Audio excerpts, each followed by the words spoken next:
انسان کو کہا گیا کہ وہ اپنے حالات کی طرف، میں کیا تھا، میں کیا ہو گیا، پھر میں کیا ہو جاؤں گا،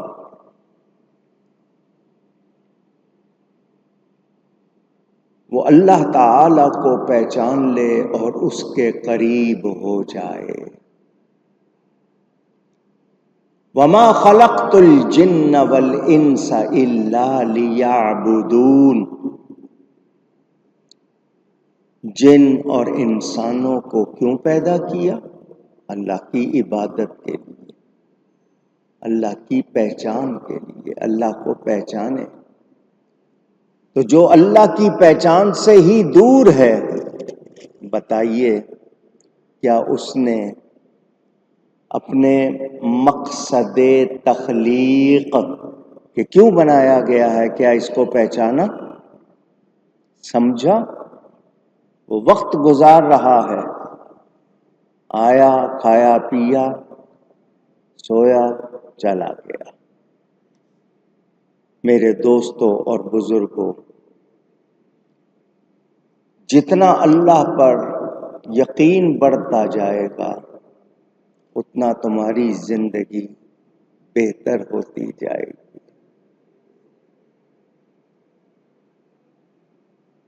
اللہ تعالی اس بندے پر رحم فرماتا ہے جو اپنی طاقت، توانائی، قوت کو اللہ تعالی کی عبادت میں لگا دیتا ہے۔ اگر وہ ضعیف، کمزور ہے تو پھر اپنے آپ کو گناہوں سے بچاتا ہے۔ جوانی میں تو لوگ کہتے ہیں جسم میں بڑی طاقت ہوتی ہے، مگر جب عمر ڈھلتی ہے تو انسان مختلف بیماریوں کے جھٹکے میں آ جاتا ہے، ان کے جھٹکوں میں آ جاتا ہے۔ یہ اس کو آگاہ کرنے کے لیے ہیں کہ اب تو سنبھل جا، اگر اب تک نہیں سنبھلا ہے تو اب سنبھل جا، یہ وارننگ آ گئی ہے، اب تو نے آگے کی طرف جانا ہے۔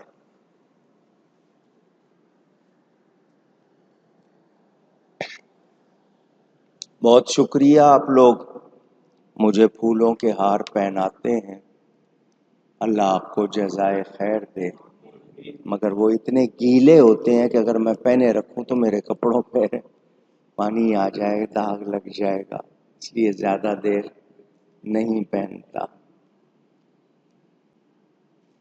جب عمر ڈھلتی ہے تو آپ کو بہت سی صلاحیتوں میں طاقت نہیں رہتی ہے، چھلانگیں نہیں لگا سکتے جس طرح جوانی میں لگاتے ہیں، کتنے مقاصد ہیں ان کے حصول میں آپ عاجز ہو جاتے ہیں، کتنے ایمز، کتنی وشز، ایمبیشنز ان کو پورا نہیں کر پاتے، آپ کو ڈر لگا رہتا ہے، اب عمر ڈھل گئی ہے، کسی وقت بھی موت آ سکتی ہے۔ اسی لیے کہا کہ جوانی میں سستی نہ کرو، عبادت میں سستی کرنے والے بہت کچھ کھو دیتے ہیں، اور جو جوانی میں محنت کرتے ہیں بہت کچھ حاصل کر لیتے ہیں۔ جسم کی حفاظت، روح کی حفاظت۔ اے انسان، تو شاید یہ سمجھتا ہے کہ دین تجھے مزے لینے سے روکتا ہے۔ کچھ لوگوں نے یہ سمجھا کہ دین پر عمل کریں گے تو مزے نہیں لے سکیں گے۔ اب میرا سوال یہ ہے کہ تم مزہ کہتے کس کو؟ تم کسی بندے کو چاہو تو تم کہتے ہو مزہ آتا ہے، عجیب ہو تمہیں، رب کو چاہنے میں مزہ کیوں نہیں آتا؟ تم عبادت میں کہتے ہو مزہ نہیں آتا، تمہیں مشقت، مزدوری میں مزہ کیوں آتا ہے؟ اس کا مطلب یہ کہ تم نے ابھی تک حقیقت کو سمجھا نہیں ہے، پہچانا نہیں ہے۔ برتن میلا ہو جائے دھوتے ہو، کپڑا میلا ہو جائے دھوتے ہو، داغ لگ جائے صاف کرتے ہو، جب صاف کرتے ہو اجلا نظر آتا ہے تو اچھا لگتا ہے یا نہیں؟ اے انسان یہی تیرا حال ہے، تجھے گناہوں کے داغ لگے ہوئے ہیں، جب تو اللہ کی عبادت کرتا ہے تو دھل جاتا ہے، اجلا ہو جاتا ہے، پھر تو بھی اچھا لگتا ہے۔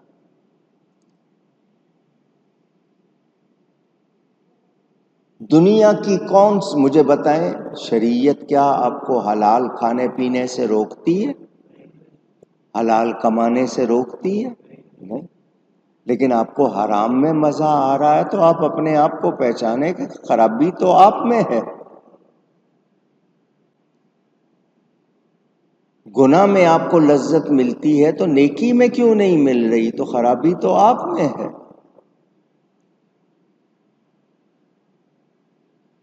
اے انسان پہچان اپنے آپ کو، غور کر، لیکن تو بدحالی میں مست، برے حال میں گم، مست کے معنی گم ہونا، بدحالی میں برے حال میں مست ہے۔ صبح ہوتی ہے شام ہوتی ہے، عمر یوں ہی تمام ہوتی ہے۔ تو نے کیا حاصل کیا، کیا پایا؟ اللہ کے لیے، اپنے لیے کیا کیا تو نے؟ اللہ کو تیری عبادت کی ضرورت نہیں، اس کی عبادت کر کے تو خود کو فائدے والا، نفع والا بناتا ہے۔ جوانی بڑی نعمت ہے، اس کا استعمال صحیح کرو۔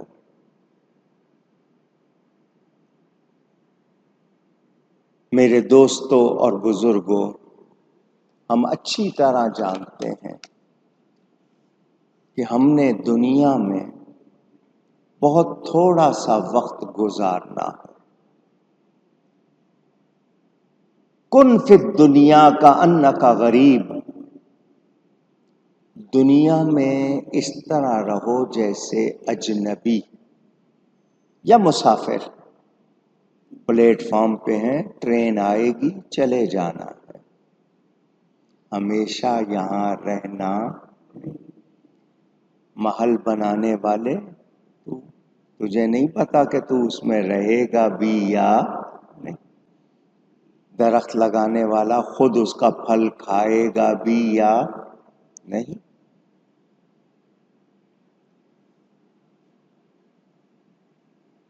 بڑھاپے میں دنیا کو آباد کرنے والے تیرے اوپر تعجب والے تعجب کر رہے ہیں۔ تو نے دنیا کو ہمیشہ رہنے والا سمجھ لیا۔ تو نے یاد نہیں کیا، جوان بھی چلے جاتے ہیں اور بوڑھے تو موت کے یہی کہتے ہیں کہ اب موت قریب ہے۔ اے سونے والے، سونے والے سے مراد غافل، اب تجھے بیدار ہونا چاہیے، جاگ جانا چاہیے، ورنہ جب تجھے موت نے جگایا تو پھر کیا فائدہ؟ جب چہرے پر بڑھاپا آ گیا، تیری رات گئی دن آ گیا، اب تو نیند سے آنکھیں کھول لے۔ کہنے والے نے کہا، شیخ سعدی کے اشعار کا ترجمہ سنا رہا ہوں، میں تو زندگی سے اس وقت سے ہاتھ دھو بیٹھا ہوں جب میرے کالے بال سفید ہو گئے۔ افسوس ہے تیری پیاری زندگی گزر گئی، تو کیا سمجھتا ہے جو چند لمحے رہ گئے ہیں وہ بھی گزر جائیں گے۔ جمشید بادشاہ تھا، اس کا ایک لڑکا مر گیا، اس نے ریشم کا بہت مہنگا سلک کا، پیور سلک کا کفن تیار کرایا۔ چند دنوں کے بعد اس کی قبر کھود کر خیال کیا کہ شاید مجھے اچھے حال میں نظر آئے گا، مگر دیکھ کر خوب آنسو بہائے کہ کفن بھی بوسیدہ ہو چکا تھا۔ کہنے لگا میں نے تو کیڑوں سے بہت زور لگا کر ریشم کا کفن بنوایا، لیکن کیڑوں نے ہی قبر میں اس کا کفن کھا لیا، ختم کر دیا۔ میرے دوستوں اور بزرگوں، یاد کرو، میں نے پہلے بھی آپ کو پچھلے جمعے بھی یہ باتیں بتائیں۔ آگے اگلی آیت سے پہلے خلاصہ کر دوں، وہ یہ کہ ہم لوگ بہت مختصر مدت کے لیے دنیا میں آتے ہیں۔ جینا، مزے کرنا منع نہیں ہے، مگر کون سے مزے؟ جو اصلی مزے ہیں۔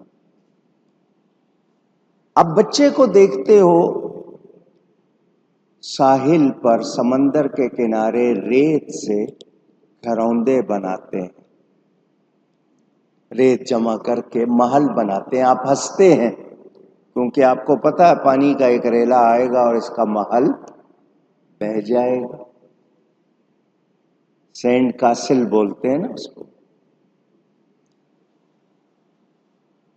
آپ کو اصلی محل کی حقیقت معلوم ہے تو آپ ان بچوں کے بنائے ہوئے ریت کے محلوں پر ہنستے ہیں، ان کو پتہ نہیں ہے یہ کیسے محل ہے۔ اسی طرح اللہ والے، اللہ سے پیار کرنے والے، آپ جب زمین پر محل بناتے ہو تو وہ بھی ہنستے ہیں۔ کیوں؟ کہ یہ محل بھی رہنے والے ختم ہو جائے۔ انہیں جنت کے محلات کا علم ہے، وہ اس لیے آپ کے ان محلات پر ہنستے ہیں۔ مولائے کائنات، مولائے غم گسار حیدر کرار رضی اللہ تعالیٰ عنہ، حضرت علی فرماتے ہیں انسان کے پاس پیسہ زیادہ ہو جائے مٹی پہ لگاتا۔ آپ کہتے ہیں شاندار مکان بنا لیا، سارے پیسے لگا دیتے ہیں اس پہ، مٹی پہ لگائے۔ جس مٹی میں جانا ہے، جس مٹی سے بنے ہیں، تو وہ لوگ جو دنیا میں کھو گئے ان کے حصے میں کچھ بھی رہتا نہیں۔ سکندر کہتے ہیں دنیا کا بادشاہ، کہتے ہیں سکندر جب گیا دنیا سے دونوں ہاتھ خالی تھے، کچھ لے کے جا سکا نہیں۔ اپنے ایمان کی حفاظت کرو، اللہ کی نعمتوں کی قدر کرو تاکہ یہ تمہارے کام آئیں۔